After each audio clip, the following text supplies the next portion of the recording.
you just let me know. I'll keep an eye on the chat, and that way, if you have any questions at any time, just pop in and let me know, and I'll be happy to answer them. And if you see me looking over here on the side of the screen, I'm just going over my notes to make sure that I cover everything. Um, and yeah, we'll get started. So today we are going to talk about sleep. It is a World Sleep Day, and we're going to talk about why sleep is so important, what happens when we sleep, what interrupts our sleep, and also what can we do to get great sleep. Oh, hi Ashley. Hi Cooper. Give him some cuddles for me. He is the cutest. So, in case you don't know me, my name is Michelle Finn, and I founded Jubilee of Wellness about 7 years ago after helping my mom through her cancer journey. She had leukemia and required a bone marrow transplant. So, that was a doozy. She's still with us, she's doing really well.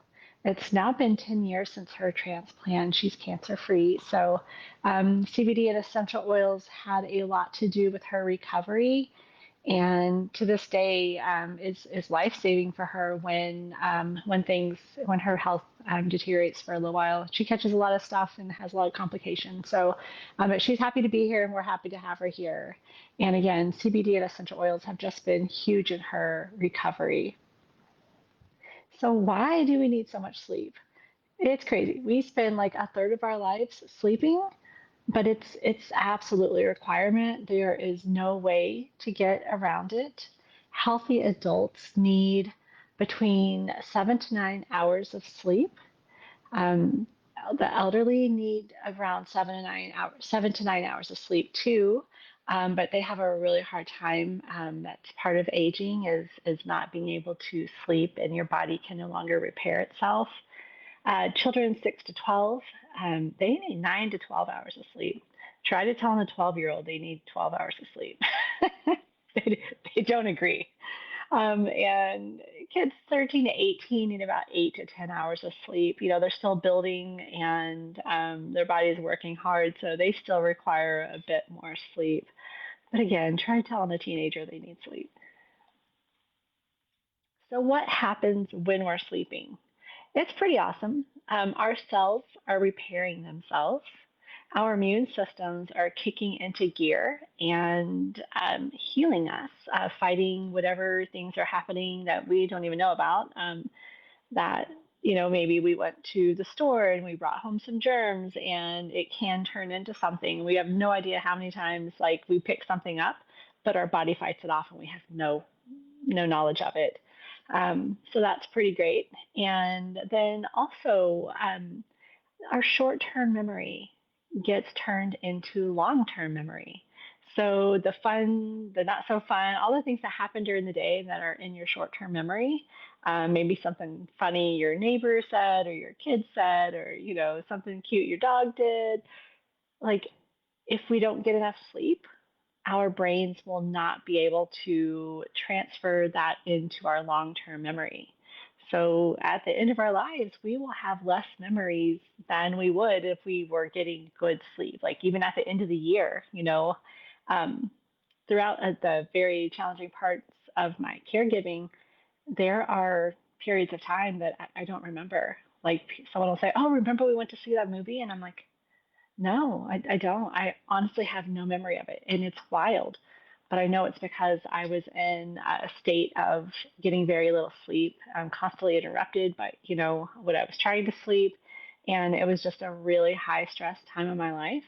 And sleeping, I didn't get good sleep for several years there. So it's wild, but there are literally things I have no memory of. And so yeah, that's something that I find fascinating happens when we're sleeping. So what happens when we are not getting enough sleep? So there are short-term side effects and there are long-term side effects. Some of the short-term side effects are brain fog, anxiety, getting stressed out easily, and we even have elevated blood pressure. Some of the long term side effects are increased for it increases our risks of diseases even later in life. So it increases our risk for developing Alzheimer's disease, which um, or Alzheimer's. I don't know. I say Alzheimer's. Of course I also hear Alzheimer's, um, but women are actually more prone to that than men. Increases our risk of diabetes, depression, obesity, hypertension, and cardiovascular disease. So not getting enough sleep can set us up for a really bumpy road in the future. And unfortunately, women, well, I mean, it's not fortunate that anybody would be prone to it, but women are more prone to sleep disorders.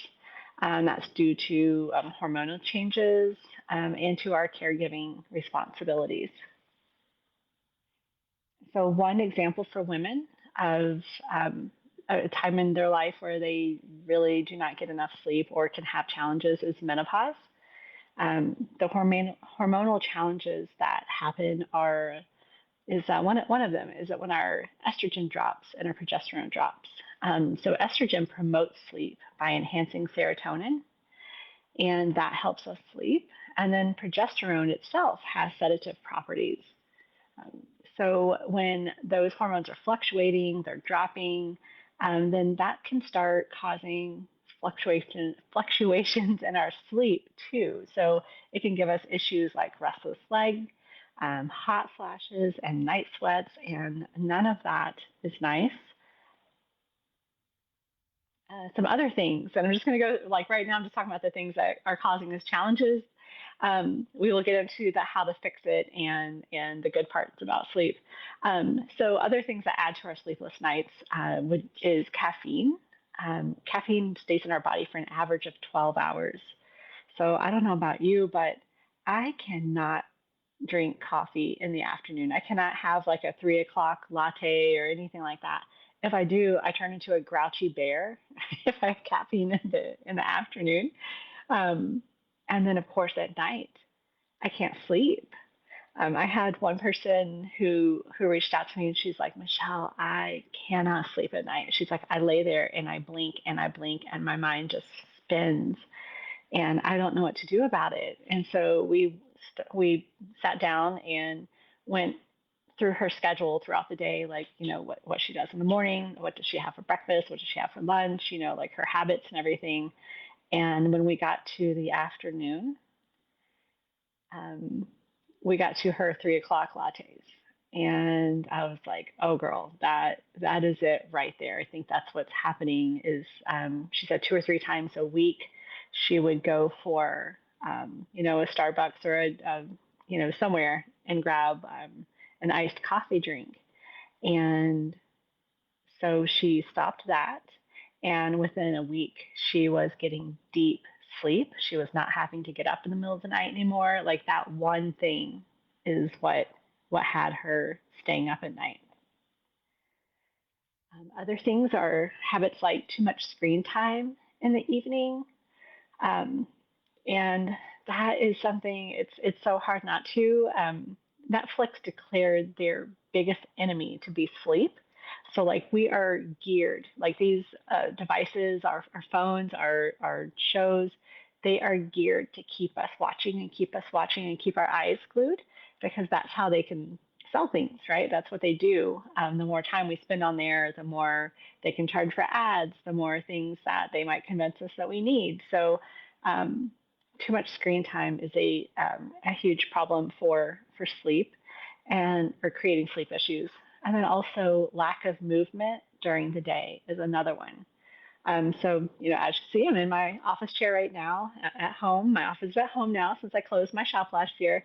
And every 30 minutes, I have to get up and move for 5 minutes. That is what's recommended. Every 30 minutes of sitting, or every 30 minutes, you need at least 5 minutes of that to be movement. It can be walking to the backyard. It can be walking to a closed stop sign. It can be checking the mail. It can be just getting up and doing some stretches, try to touch your toes or try to reach for the ceiling, do a few jumping jacks, just something to get that circulation going. Because not only does that mess with your sleep, but something my husband's dealing with right now is plantar fasciitis. And that having a desk job, he's a programmer. So He is at his computer a lot. He's recently got a new bench. He does have a standing desk, but he's also gotten a new bench where he can like lean to one side or the other because he has discovered that like parts of your tissue can actually die from lack of movement, and it can even be in your feet if we don't spend any time barefoot, or if, we're in our shoes all the time and we're not moving enough. Um, the lack of circulation in our feet can cause huge issues. So, move it or lose it, as they say, and we're starting to see that like already. And so, yeah, very important to move at least 5 minutes of every 30 minutes. And so what can we do about this? What can we do about, I've shared with you like the complications that happen if we're not sleeping enough and the things that keep us from sleeping. And there's actually another one I'm going to tell you about in a moment, a little different than these. But we need to become aware of our habits. We need to make sure we're taking care of ourselves because, yes, we can handle a lot of things. We can push through a lot of things. We can, shove down a lot of problems we don't want to deal with right now and, just keep marching on, including our health. Um, but we are worth it. Like if the more we take care of ourselves now, the longer we're going to have our health. And, that's really important for all of us, right? So there are also medications that can help, and then there are natural sleep aids that can help. And I will say a lot of people come to me that have tried the medication route and they're not happy with the side effects. And I don't mean like medication for high blood pressure, things like that. I mean like sleep aids. And so that's something we'll talk about. Let's check and see if there's any questions. To be good.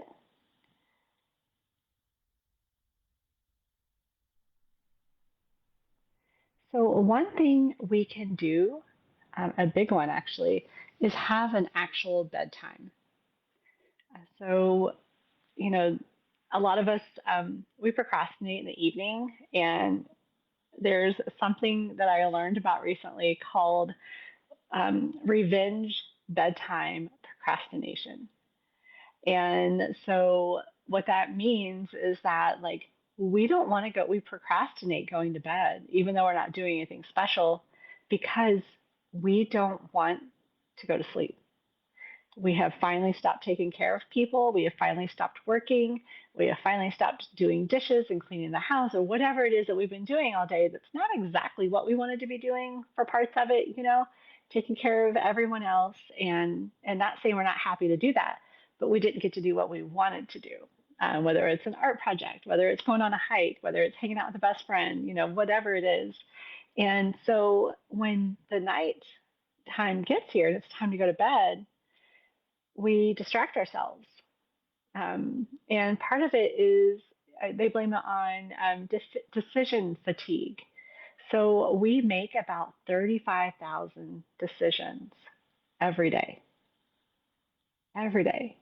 And so as the day wears on, we start getting decision fatigue where we don't, it's not as easy for us to make a decision. We don't want to make a decision. We're tired, we just get to that place. And so then when it's time to go to bed, we're like, wait, I didn't accomplish things I wanted to accomplish. Like it's a pushback, almost like a toddler, but different. Toddlers don't want to go to sleep because they don't want to miss anything, and that's kind of what we end up doing too. And but also we're just exhausted, and we don't know how to shut things off. And if we're watching TV, we might watch another show and then another show, or we sit and scroll for an hour, and we're looking for something else to do where we don't have to really decide what to do. And it's in those times when if we have a bedtime, like if you're like, hey, I need 8 hours of sleep, you actually have to plan on being in bed for 9 hours to get that 8 hours of sleep, right? So say if you have to go to bed by 9:30 to get your 8 hours of sleep, you want to start moving towards your bed by 9. Give yourself time to read, give yourself time to wind down, time to fall asleep, and then get your good deep sleep so that you can feel great in the morning. And I'll give you an example. I just did this recently. Not last night, but the night before. My son's home from college this week. It's a spring break, and so I end up staying up later, hanging out with the older kids. And so it's 10 o'clock, and like my husband's out. He's heading to bed. He gets up really early. So he's out, but I'm hanging out with the big kids in the kitchen. And then it's 11, and then it's 11:30. Well, they end up going in their rooms. Well, I wanted to read. I didn't want to wake up my husband, so I ended up sitting in the chair. But then I started scrolling, and I knew there was a full moon out, so I'm like doing everything except going to bed. Everything. It was like 1 in the morning before I went to bed. Hung out with the kids a little bit more and all of that. So then yesterday, guess who was a bear? Guess who was an absolute bear? It was me. My husband laughed at me that evening. He was like, "There have been a few times today when like I just went in the other room." He's like, "I just didn't want to hang out with you," and I could feel it. I was grumpy. Like I was like, "Hey, we need to be doing this, and we need to fix that." We blah blah blah. Just ridiculous. And so last night, I made sure that I went to bed at a good time. I was like, "Love you, kids. Have fun. Watch your shows. Whatever you're doing. I'm going to bed." And I did. And I was in bed by 10 o'clock. I woke up this morning feeling amazing. I felt great. And I was like, how funny is that I did this right before, I got to experience this firsthand right before hosting this webinar. And, just getting to talk about it from firsthand experience. Like I witnessed it, I went through it. And I have to say, I feel great today. I've accomplished a ton of things. I don't feel scattered. I don't feel grumpy. I feel good. And sleep has a lot to do with that. So what are some things we can do? We talked about the bedtime routine. That is huge. Making sure we get more movement, making sure that we have less caffeine after breakfast. We maybe stop caffeine by 11 o'clock. And something I didn't mention yet is alcohol in the evenings. Like, I like a glass of wine or a draft beer occasionally, you know? But something I noticed, especially when I was going through menopause, is that alcohol causes hot flashes. Not fun. Not fun. And I thought somebody was messing with the thermostat when I was going through that. I was like, the kids know not to go messing with the thermostat. If they need something, please ask me. Because, you find it on things like 64 degrees or, or the heat on like 76 or something. So we were like, hey, we have a rule. You need to talk to us first. We'll change something if you need it. Just please come, like, let's talk about it. So kids weren't messing with the thermostat. It was because I was having a glass of wine and it would cause hot flashes. And I was like, oh, okay. So learned about that and I looked it up and sure enough, that's a known side effect. But also, alcohol can mess with your sleep, which I think is totally unfair. um, Instead of being like something that relaxes you and helps you stay asleep, it's actually a sedative. Like it knocks you out. It doesn't help you fall asleep. Like it kind of knocks you out. And because of that, within a few hours, your brain is craving the sugar again. Alcohol is addictive, and so once it starts going out of your system, your body is like, "Hey, where are you going?" And it's like, "Ding, ding, ding, ding, ding, ding. Hey, it's 3 o'clock, and there's no more alcohol in your system, and I think you should go fix that." And it's like, "No, it's 3 o'clock. I want to sleep." So just trying to, if you're going to have a glass of wine or if you're going to have a couple of beers, you probably want to do that earlier in the evening, and then eat something even a little bit heavy or a little bit fat with some lipids in it, like avocado toast or something or French fries, and like help collect that alcohol so it can move out of your system before you go to bed because it is not helpful for sleep, unfortunately.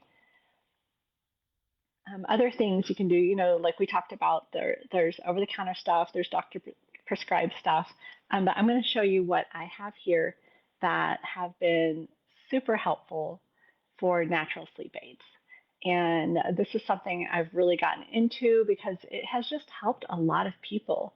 And originally, the way I got into CBD, like I mentioned, my mom was in pain from sleeping in hospital beds, all the procedures. And I was trying to get her something natural that would help her relax, help her sleep, and help reduce some of her pain. and it has done that and more. So I'm going to show you a few of the CBDs that I carry and what's different about them, and also some of the gummies that I carry and how those can help and what the difference is. So the first thing that I'm actually going to grab a different one. That one's my Dreamland. We'll start light. So the first one, hi. um, Good to see you, Nancy. And that's so funny that you guys know each other. The first one we're talking about is Dreamsicle. So, what is special about Dreamsicle is it is a whole plant lipid infused CBD, and it is an orange vanilla flavor, so it's a little bit more mild than some of the other CBDs I've carried, or the lipid gold is what I'm referring to. And this one has some added CBN. So we all know CBD is relaxing and helps reduce inflammation. And then the CBN is what we call a sleepy time cannabinoid. So CBD is a cannabinoid, THC is a cannabinoid, CBN is a cannabinoid, and the hemp plant has over 100 cannabinoids. It's amazing, very, very complex and awesome plant. So we have added some extra CBN to this so that it can help you relax and fall asleep. And what I do is I put this next to my toothbrush, all of my CBD. I put it next to my toothbrush. That way, if it's morning and I'm taking something that I need to take during the day, I go to brush my teeth, my CBD is right there. Or if it's evening, I go to brush my teeth, my CBD is right there. I remember to take it first. And that way, we call it habit stacking. That way, it's not sitting on a counter behind you somewhere and then you don't really see it, you don't really think about it. It's always right there, so you remember. And for another one, oh, that's awesome. I can't wait to hear more about that. Um, Another one that I have is Dreamland. So the difference is Dreamsicle is more mild. It's only 600 milligrams of CBD and the CBN, and the Dreamland is 2,100 milligrams of CBD, CBN, and this one actually has a little more THC in it also. So I personally take the Dreamland. I take about a third to a half of a dropper before bed at night. And with CBD, you really need to take it every day to get the effects. Once it's in your system for a couple of weeks, then you can skip a day here and there. It's not a big deal. But it's not CBD is not like a one and done thing. It really has to get in your system to start reducing the inflammation, to start getting your body used to relaxing. And once it is in there, it it's dreamy. I mean, I sleep great now. I have for a long time, but definitely if you have trouble falling asleep or staying asleep, those two things can help with that immensely. I also have sleep gummies, and these sleep gummies have CBD, CBN, like we were talking about, and they also have a little bit of Delta 8. So, with most of my gummies, I always suggest starting with like a fourth of a gummy the first time you take anything. And if that's not enough, okay, great. You can take a half of a gummy the next time and just up it by a fourth at a time until you find what we call your sweet spot. And that means that's working really well for you.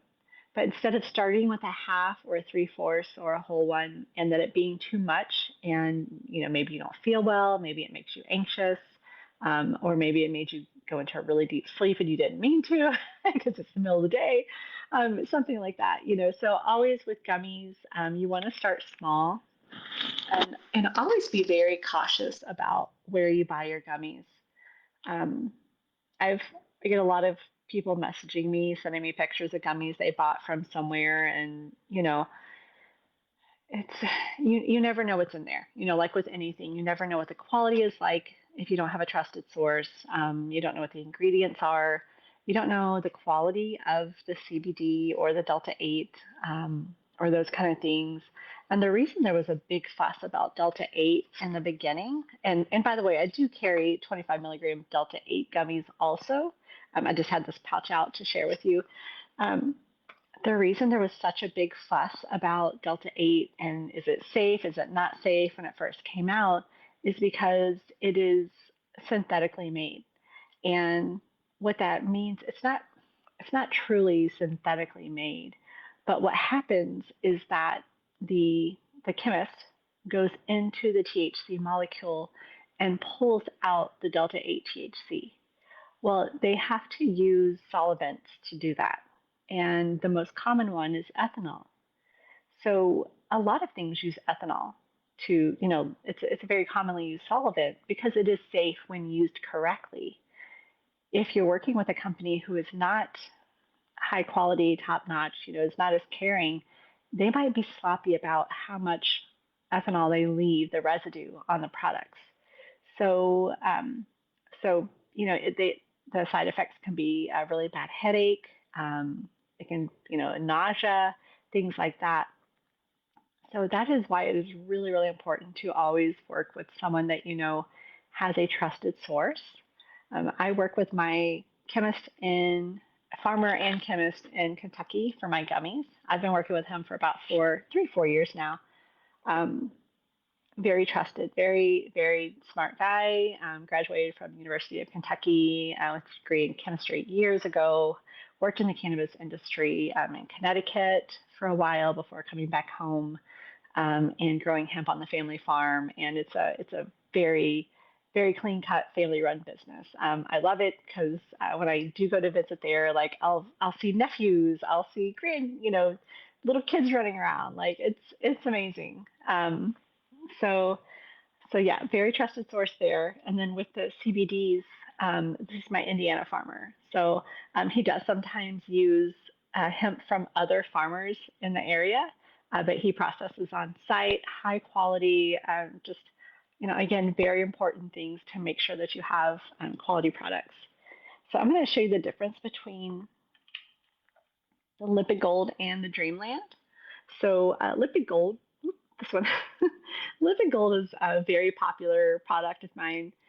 It is a full spectrum, whole plant CBD, also lipid infused. And a lot of people use this for arthritis relief. If you have arthritis in your knees and your back and your hands, after taking this for a week or two, you'll start noticing the reduction of inflammation in the body, and it can help you sleep.